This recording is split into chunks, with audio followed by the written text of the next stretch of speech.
এখন চলে এলাম আমরা নিঃসঙ্গপুর আশ্রমে। তো এই আশ্রমে আসার পর দেখি এই জায়গাটা খুবই সুন্দর। তো তোমরা এই জায়গায় কে কে এসছো আমাকে একটু কমেন্টে জানিও। এই আশ্রমটা অনেক পুরনো আশ্রম।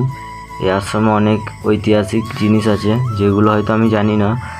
আর এদিকে দেখো কত সুন্দর মন্দির, এদিকে শুধু মন্দির আর মন্দির। এদিকে একটা মন্দির, এই মন্দিরটা এখন নতুন তৈরি হচ্ছে।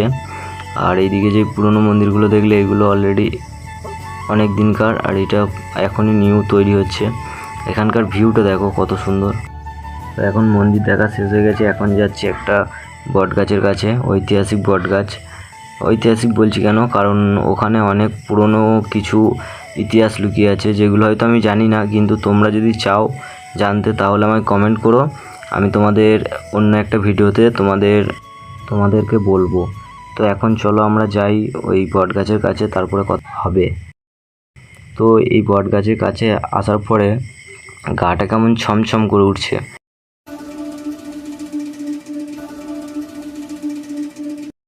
এইদিকে দেখো আমার মা, দিদা, ঠাকুমারা সবাই এখানে পাক মারছে, কারণ এখানে এলে নাকি শুনেছি 3বার এখানে রাউন্ড দিতে হয়। তো আমার মারা সেটাই করছে।